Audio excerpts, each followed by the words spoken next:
저를 따라서 한번 고백해 보겠습니다. 하나님 사랑합니다. 하나님 감사합니다. 우리 자유여분들에게 다시 한번 이렇게 축복합시다. 하나님을 기쁘시게 합시다.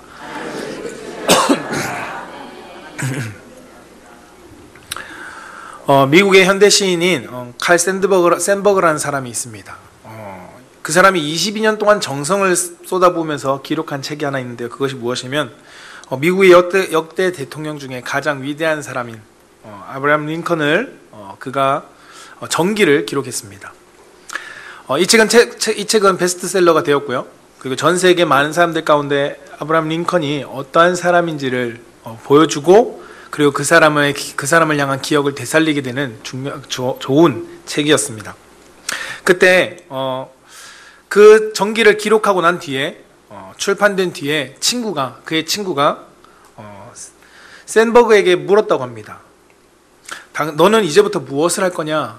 라고 물었을 때 샌버그가 한 대답이 무엇이냐면, 나는 지금까지 아브라함 링컨을 위해서 이 사람이 어떠한 사람인지를 찾고 내가 쫓았다. 그리고 그러나 이제부터는 내 자신이 어떤 사람인지, 샌버그라는 나 자신이 어떠한 사람인지를 찾아내려고 한다라고 그가 대답했다고 합니다. 이거와 비슷하게 아놀드라는 시인도 찬 인간의 삶이 무엇인지라고 대답했을 때 그는 보이지 않는 땅속 지층을 흐르는 지하수라고 그는 비유로 표현했습니다. 우리 삶 가운데 지하수처럼 우리의 영혼의 삶에 적셔져 있는 우리의 참 자아를 우리는 발견할 수 있어야 한다는 내용을 이들이 이야기하고 있는 것 같습니다. 우리는 너무나도 나 아닌 옷을 입고 살아갑니다. 그 말은 무엇이냐면 지나치게 다른 것들에 뭔가 보여지는 것들에 관심을 가지고 우리는 살아가고 있다는 것을 우리는 발견하게 됩니다. 우리는 다시금 질문해 볼 수 있어야 할 겁니다. 내 자신 누구인지, 여러분은 누구십니까? 여러분 스스로는 누구인가? 라는 질문을 우리가 던져보면서 나의 영적인 생명, 나의 영적인 삶, 나의 신앙의 삶이 무엇인지를 우리는 되돌아볼 수 있어야 할 것입니다. 오늘 본문 속에 나오는 이 인물은 그 영적인 삶을 자신을 되돌아보지 못함으로 인해서 하나님을 후회하게 만드는 사람의 대표적인 인물이 되었습니다. 그 사람이 누구냐면 바로 사울입니다. 사울은 하나님께서 택한 백성들, 그리고 그 이스라엘의 첫 번째 왕으로 세운 인물이 바로 사울입니다. 처음이라는 것은 그 상징적인 의미에서 너무나도 중요합니다. 그 사람이 누구냐면 바로 사울이었습니다. 하나님이 왕으로 삼을 정도로 사울은 이전의 삶을 돌아봤을 때 정말 하나님을 경외하고 하나님의 뜻 가운데 그리고 겸손히 나아가는 사람이었습니다. 오늘 말씀에서처럼 그도 겸손하였다고 성경은 기록하는 것처럼 그의 삶은 하나님 앞에서 겸손했습니다. 지혜로웠고요, 때론 열정도 있고 용기도 있었습니다. 그러나 그러한 사울이었지만 오늘 말씀에 등장하는 사울의 모습에서는 그러한 모습들을 찾아볼 수가 없습니다. 하나님이 사울을 보시고 하시는 말씀을 평가하시는 말씀이 무엇이냐면 내가 후회한다라고 평가하십니다. 사울을 바라보면서 사울이 지금의 하나님 앞에 딱 섰을 때 내가 사울을 후회한다라고 말씀하고 있다는 것입니다. 하나님께서 사울을 이스라엘 왕으로서 삼으신 것을 하나님께서 후회하고 있다는 것입니다. 그런데 우리 사랑하는 성도님들이 조금 오해하면 안 되는 것이 무엇이냐면 이 후회한다라는 것을 사람이 무엇인가 선택한 것에 대해서 내가 후회하고 되돌리고 싶다라고 사용하는 단어의 의미와는 좀 다르다는 것을 우리는 기억해야 합니다. 오늘 본문에 사용된 히브리어 단어는 무엇이냐면 나함이라는 단어입니다. 이 나함이라는 단어는 사람이 무엇인가를 선택하고 결정하고 행동했던 것에 대해서 후회한다는 단어로 사용되어진 것과는 조금 다른 의미를 가지고 있습니다. 사람의 의미가 아니라 이 나함이 사용되어지는 곳곳에 보면 하나님의 후회를 담고 있습니다. 하나님의 후회. 사람의 후회가 아니라 하나님께서 무엇인가 하나님의 계획 가운데 후회를 의미를 담고 있는 것이 바로 이 나함이었습니다. 전능하신 하나님께서 도대체 무엇을 후회하실까요? 하나님께서 미래를 모르셔서 하나님께서 그 선택했던 것에 대해서 후회하시는 것일까요? 하나님께서 사람처럼 이미 행하신 일에 대해서 후회하시는 것이 아닙니다. 그렇다면 오늘 본문에 나오는 나함이라는 이 후회는 무엇일까? 이 단어에 대해서 의미를 조금 더 보고 우리 오늘 본문 말씀 좀 더 깊게 나아가기를 원합니다. 하나님의 후회는 하나님의 선택한 관계, 그 관계가 완전한 하나님의 심판의 관계로서 변화된 것에 대해서 하나님께서 슬퍼하는 내용을 닮은 것이 후회입니다. 하나님께서 사울을 왕으로 세우셨습니다. 그 왕으로 세워서 하나님의 계획 속에 사울을 함께 동행하게 요청하셨습니다. 그런데 사울이 그의 왕의 권한을 가지고 행동한 것이 결국은 하나님의 관계 속에서 그가 심판을 받을 수밖에 없는 그 결과를 초래한 그것에 대해서 하나님께서는 후회하셨다, 슬퍼하셨다라고 표현하고 있다는 것입니다. 하나님의 후회는 하나님께서 사울을 후회하신 이유는 무엇이냐면 사울을 통해서 아말렉을 진멸하라고 하나님께서 말씀하셨습니다. 근데 이 말씀에 사울이 순종하지 않았습니다. 하나님은 사울 자체를 싫어하시고 내가 사울이라는 존재에 대해서 후회하신다고 말씀하시는 것이 아닙니다. 하나님께서 사울을 왕으로 세운 것에 대해서 후회하고 계신 것입니다.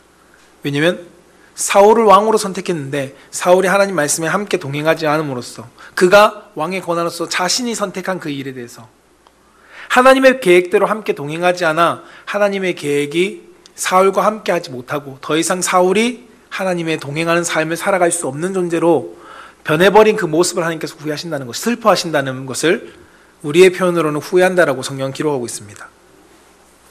하나님의 역사와 계획하신 가운데 벗어남으로 하나님께서 후회하게 하는 삶, 그 삶을 사람으로 우리는 남아선 결코 안 될 것입니다. 사울이 하나님을 후회하게 한 것은 무엇이냐면 하나님의 말씀을 그가 온전히 순종하지 않았다는 겁니다. 오늘 11절 말씀이 그렇게 기록합니다. 내가 사울을 왕으로 세운 것을 후회하노니 그가 돌이켜 나를 따르지 아니하며 내 명령을 행하지 아니하였음이라 하신지라. 사무엘이 근심하여 온 밤을 여호와께 부르짖었다라고 성경 기록합니다.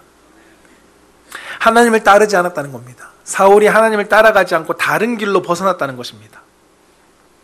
그것에 대해서 하나님께서 슬퍼하심을 표현한 것이 오늘 성경은 후회라고 기록합니다. 왕이 하나님의 명령 가운데 함께하지 않음으로써 하나님의 계획 가운데 함께 동행하고자 하나님께서 이를 택하셨는데 그것을 함께하지 않음으로써 하나님께서는 슬퍼하고 애통하십니다. 그러면서 사울을 다시금 깨닫게 하나님께서 그에게 알려주신 메시지가 17절 말씀입니다. 사무엘이 이르되 왕이 스스로 작게 여길 때 이스라엘 지파의 머리가 되지 아니하였나이까 여호와께서 왕에게 기름을 부어 이스라엘 왕으로 삼으시고 라고 말씀하면서 당신이 스스로 작게 여기면서 당신의 계획이 아니라 하나님의 계획에 그가 함께 동참했을 때 하나님께서 당신을 왕으로 세운 것을 기억하지 않습니까? 라고 그에게 다시금 깨닫게 합니다. 사울은 어떤 사람이었나요? 처음부터 그가 자기 마음대로 내 왕권을 가지고 내 마음대로 내 계획대로 살아갔던 사람일까요? 그렇지 않습니다. 스스로 작게 여겼던 존재입니다. 자신의 계획을 우선시하지 않았던 사람입니다. 그런데 왕이 되고 보니 자신보다 높은 존재가 없다라고 생각하고 나다 보니 자신의 계획을 추진합니다. 내 계획대로 선택하고 결정합니다. 이것이 하나님의 역사 속에 오히려 반역하는 죄의 결과를 만들어버렸습니다. 하나님을 향한 하나님의 계획 가운데 함께 동행해야 될 존재가 그것에서 벗어나 다른 길을 선택하고 가는 결과를 초래하게 되었습니다. 사울왕은 하나님의 계획 가운데 함께 할 때 하나님께서 후회했다는 단어를 사용하지 않았습니다. 그런데 하나님이 사울이라는 존재에 대해서 후회했다라고 한 단어를 사용한 것은 언제냐면 하나님의 계획에 함께 동행하지 않았을 때입니다. 하나님께서 사울을 하나님의 계획 가운데 대리자로서 왕으로서 임명하셨습니다. 하나님의 계획 가운데 너가 함께 진행해야 되는데 그 일 중에 하나가 무엇이면 아말렉을 멸하는 거야 라고 말씀하셨습니다. 근데 사울은 내 계획과 내 생각을 주장하기 시작합니다. 내 계획을 펼치려고 할 때 하나님께서 그 결과에 대해서 내가 후회한다. 사울이 왕이 됨을 후회한다라고 말씀하고 있다는 것입니다. 오늘 말씀에서와 같이 하나님이 이루고자 하시는 계획, 그 큰 흐름이 우리 가운데 분명히 있습니다. 성경은 그 역사를 보여줍니다. 그러나 그 계획 가운데 우리가 함께하지 않고 내 마음과 내 계획대로 펼쳐나갈 때 하나님 앞에는 우리가 후회되어지는 사람으로 될 수밖에 없다는 것입니다. 사랑하는 성도 여러분은 어떠한 사람으로서 살아가고 계십니까? 하나님께서 후회하는 사람으로 살아가고 계십니까? 아니면 하나님과 함께 동행하는 사람으로서 살아가고 계십니까? 오늘 우리 말씀을 통해서 우리 스스로를 잘 점검해 볼 수 있기를 축복합니다. 오늘 짧게 세 가지로 함께 보고자 하는데 그 첫 번째가 무엇이냐면 따라해 보겠습니다. 하나님을 위한 것이라고 합니다.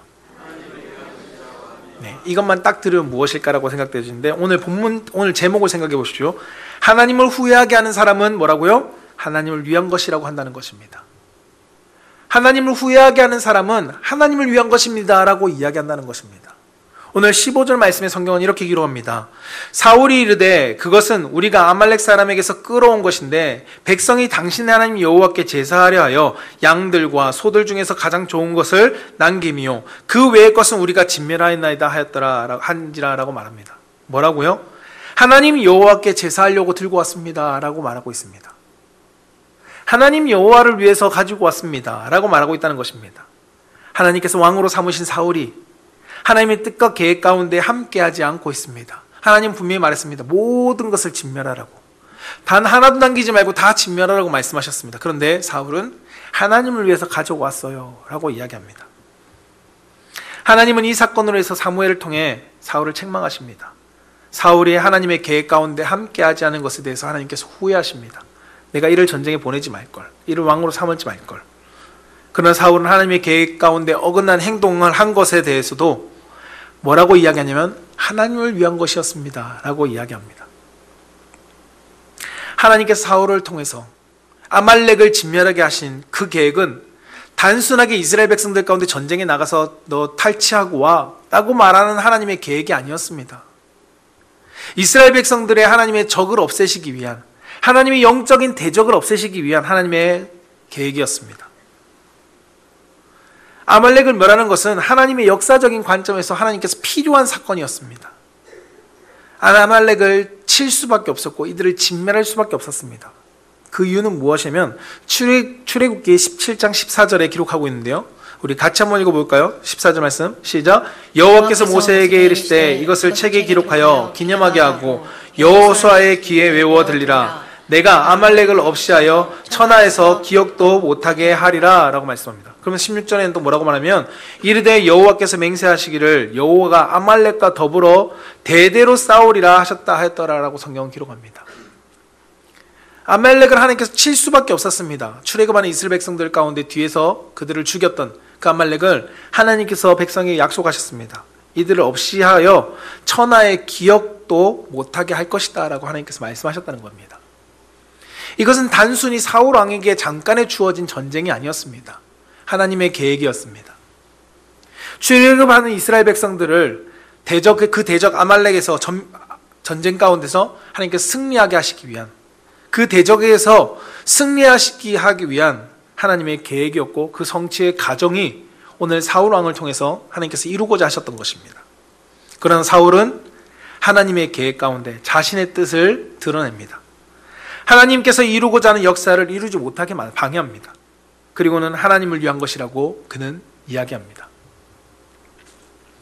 사울은 자신이 결정한 아말렉 땅에서의 취해온 좋은 것들을 하나님께 제사하려고 들고 온 것입니다. 하나님을 제사한다는데 잘못됐나요?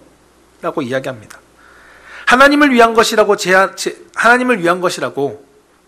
말하면서 결국은 하나님의 계획 가운데 함께 동참하지 않았습니다. 그러면서 뒤에 하는 말이 무엇이냐면 그런데 하나님 이거 외에는 다른 건 다 진멸했습니다. 하나님 다 진멸했어요. 근데 이 좋은 것 하나님께 드릴 것만 구별해서 들고 왔지 나머지는 다 진멸했습니다 라고 이야기합니다. 여러분 이 말만 들어보면 어떤가요?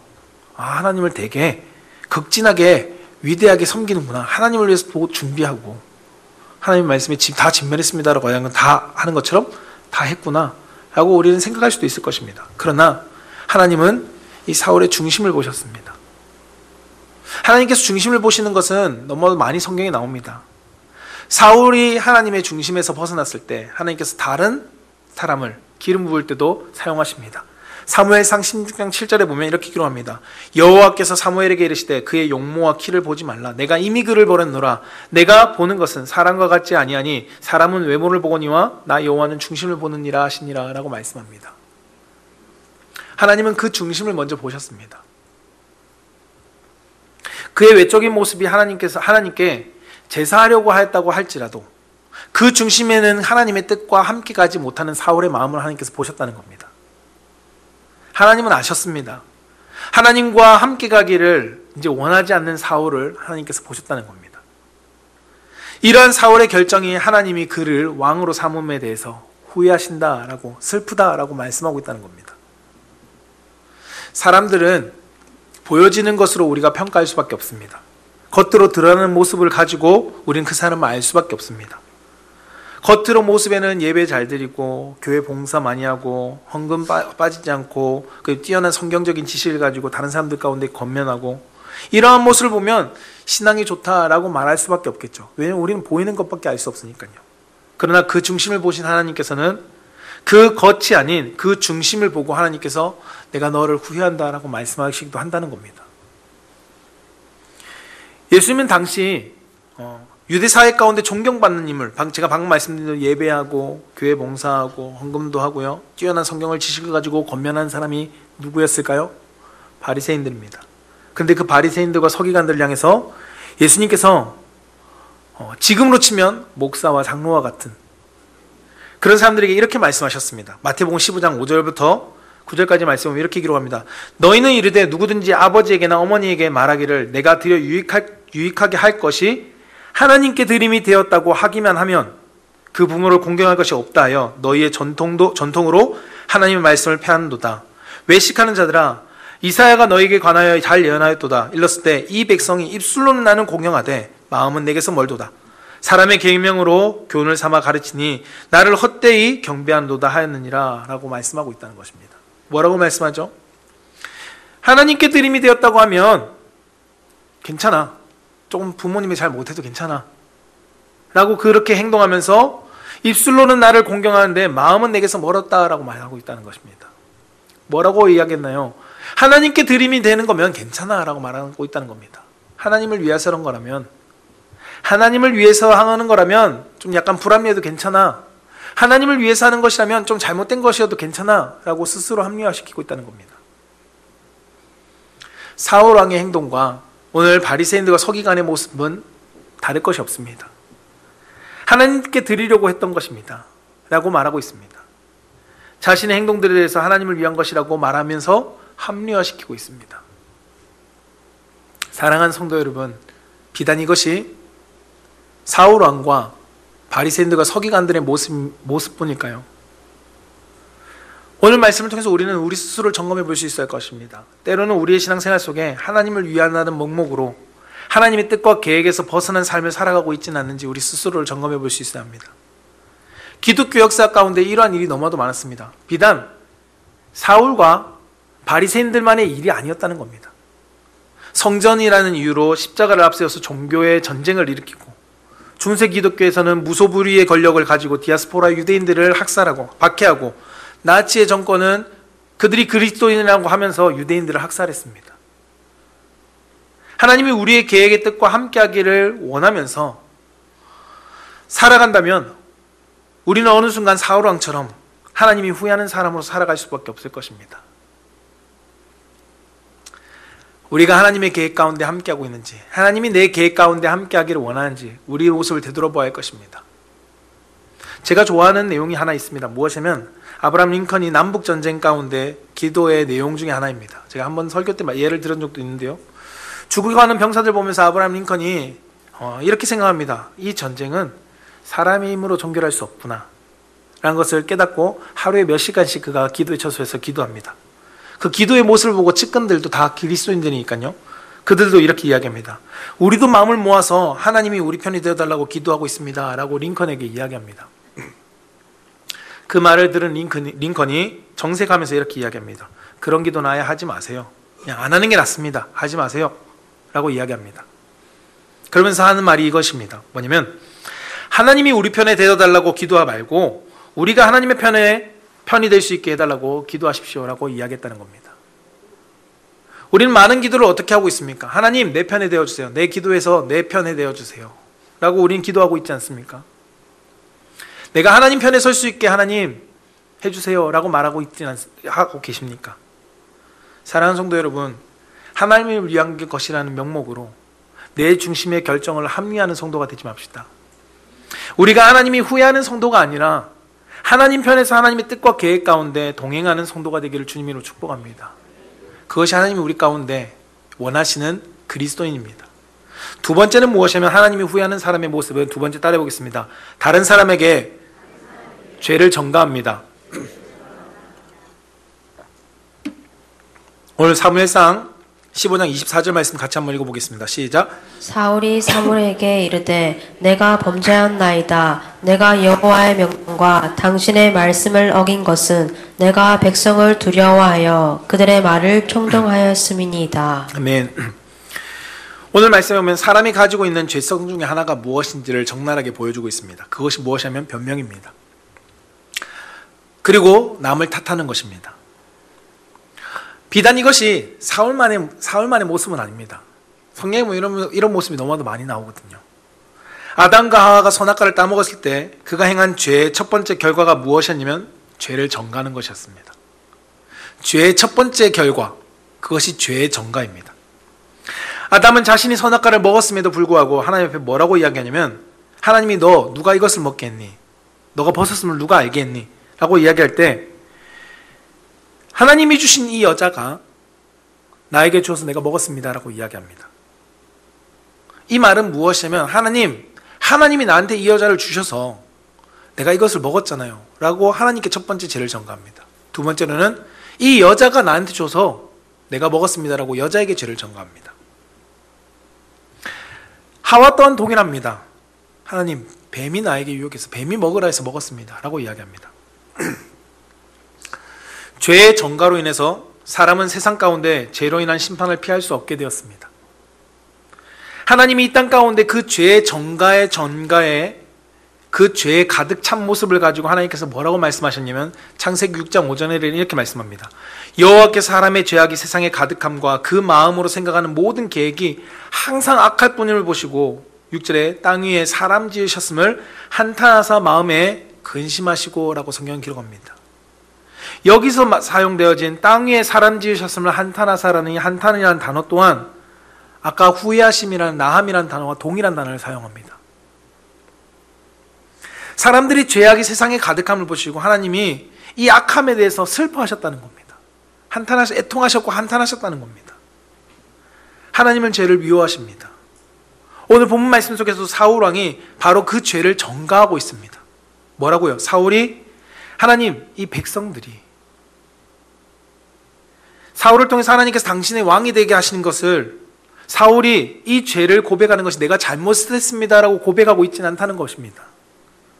사울의 고백은 아담이 하와가 죄를 전가한 것처럼 그 패턴을 동일하게 보여주고 있습니다. 하나님, 내가 이 명령을 어긴 것은 이 백성들이 두려워서, 백성들이 무서워서 하나님 이 일을 행했습니다 라고 말하고 있다는 겁니다. 백성들 때문에 내가 이 죄를 지었습니다 라고 말하고 있다는 것입니다. 사울에게 선택권이 없었을까요? 사울은 왕입니다. 선택할 수 있는 최고의 권한을 가지고 있는 존재입니다. 근데 자신이 결정한 것에 대해서 백성을 탓하고 있습니다. 사울이 자신이 하나님께 범죄하였습니다, 하나님 저를 용서해 주세요라고 고백으로 온전하게 하나님께 나아가고 있지 않습니다.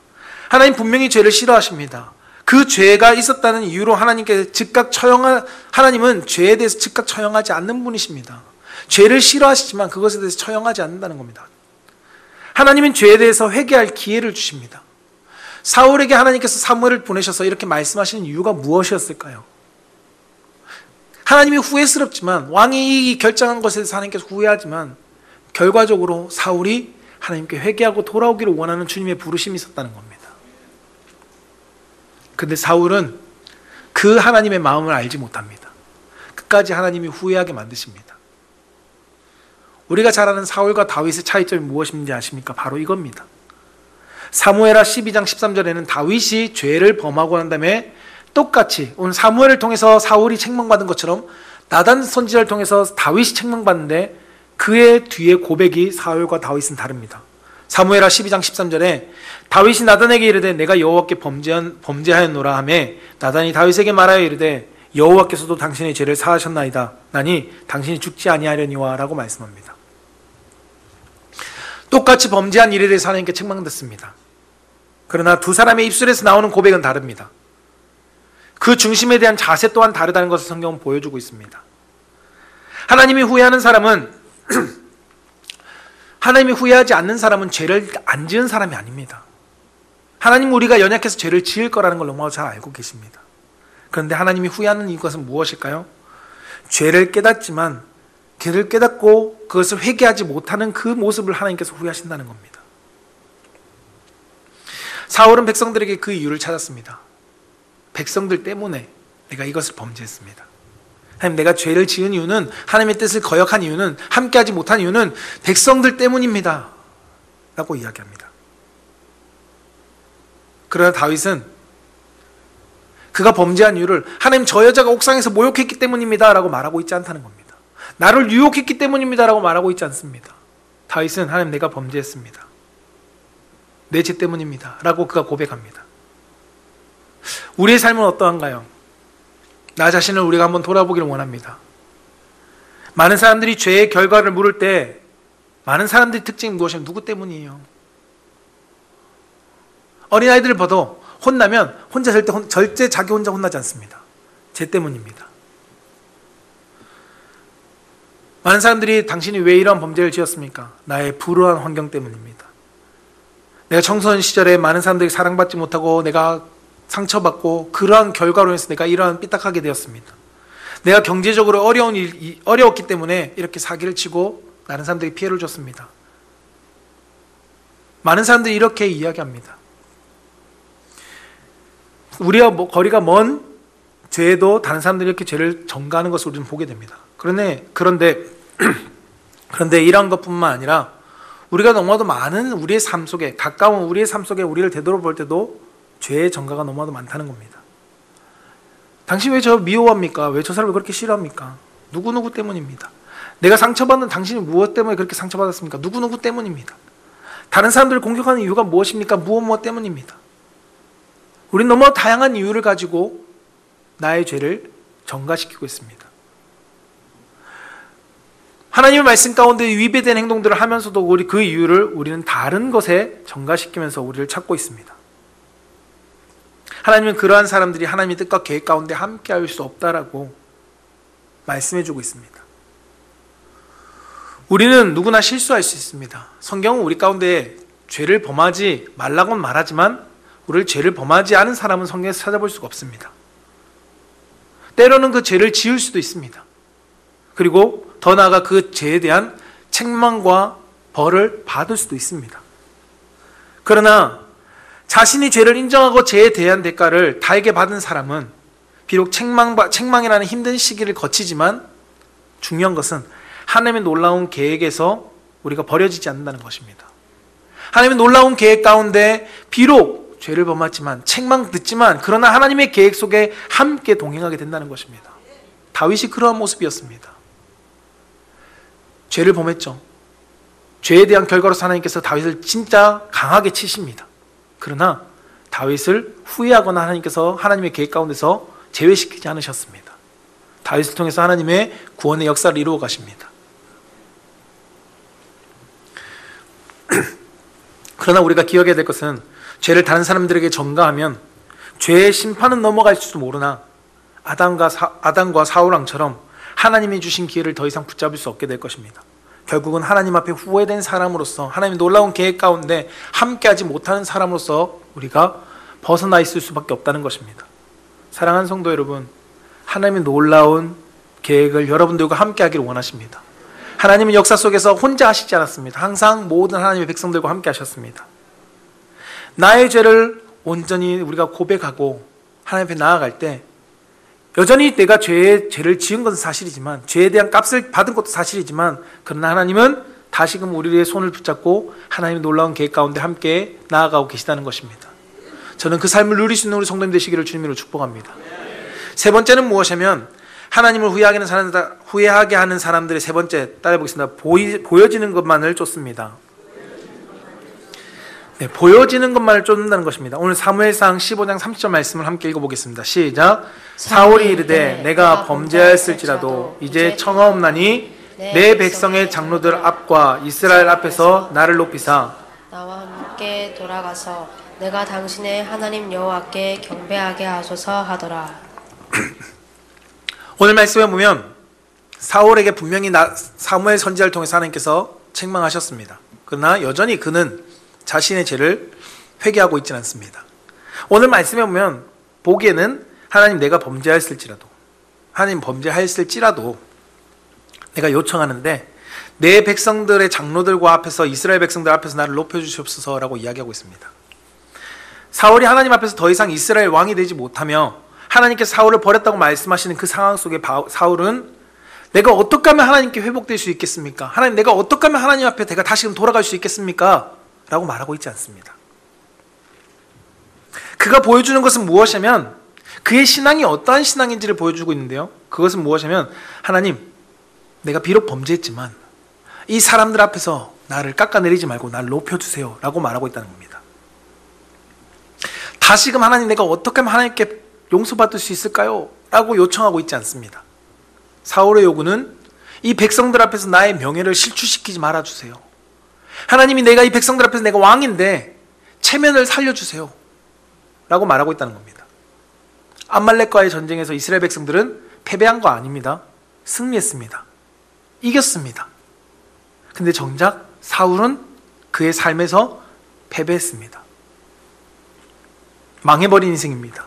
그런데 이 망한 그 직전에 있는 그 삶에서 하나님 나를 살려주세요. 내가 잘못했습니다. 내가 다시 하나님 앞에 회복되기를 원합니다. 라고 말하는 것이 아니라 이 이스라엘 백성들 앞에 승리한 것에 내 명예를 다시금 회복시켜 주세요.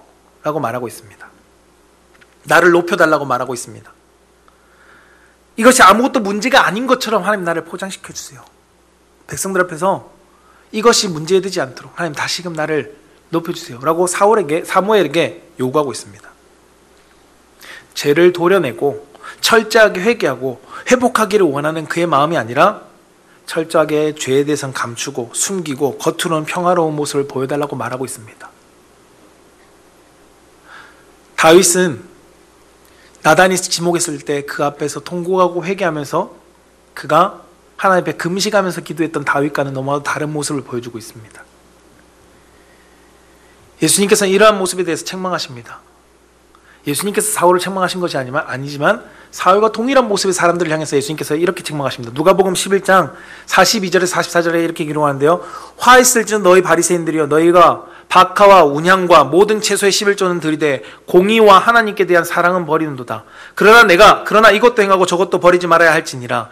화 있을진저 너희 바리새인들이여 너희가 회당의 높은 자리와 시장에서 문안받는 것을 기뻐하는도다. 화 있을진저 너희여 너희는 평토장한 무덤 같아서 그 위를 밟는 사람이 알지 못하느니라 라고 말씀하고 있습니다. 계속 화 있을진저 하나님께서 화 있을진저 말하고 있습니다. 무엇을요? 너희가 높은 자리에서 문안받는 것은 기뻐하는구나. 너희가 높아지기를 너의 명예를 세우기를 원하는구나 라고 말씀합니다. 그러면서 그들의 모습을 적나라하게 예수님께서 말씀하시는데 무엇이냐면 평토장한 무덤과 같아서 그 위를 받는 사람들이 알지 못하게 만드는구나 라고 말씀하고 있습니다. 평토장한 무덤이 무엇인지 아십니까? 그냥 쉽게 말해서 여기가 무덤인지 땅인지 모르게 평평하게 땅을 말하고 있습니다. 근데 이스라엘 백성들 가운데 그들이 부정한 것, 특히나 묘지나 아니면 부정한 것을 접하게 되면, 닿게 되면 그들은 부정해지기 때문에 하나님 앞에 구별되는 시간이 필요합니다. 그런데 평토장한 무덤은 이것이 부정한 것인지 부정한 것이 아닌지를 알 수 없는, 그래서 모든 사람들이 그 길을 밟고 그것을 밟음으로써 부정해졌는데 자기 스스로가 부정해졌는지를 모르게 만드는 그들의 모습을 이야기하고 있습니다.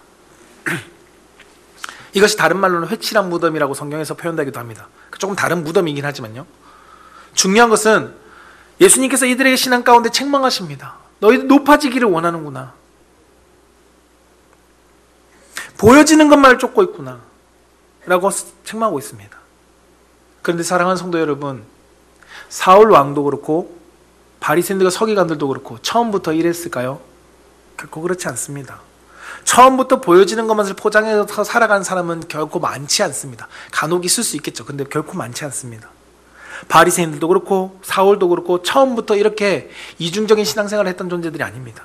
어느 순간 외형적인 신앙을 무시할 수 없는 사람이 되고 나니까 그것을 숨기고 싶어하고 내 명예와 내 지위를 잃어버리고 싶지 않아서 그들이 높임받기를 원하고 있습니다. 사울은 아말렉과의 전쟁에서 승리한 이스라엘 백성들 앞에서 자신을 높여달라고 요구했습니다. 이 전쟁에서 승리에 찬 이 이스라엘 백성들 가운데 기분을 하나님 찬물 껴지 마세요. 저는 여전히 왕입니다. 하나님, 제가 건재하다는 것을 사무엘 선지자여, 내가 건재하다는 것을 백성들 가운데 보여주세요 라고 말하고 있습니다. 그가 앞에서 다윗과 같이 똑같은 범죄를 했는데 죄의 용서의 고백이 아니라 자신의 명예를 잃어버리지 않도록 그는 최선을 다하고 있습니다.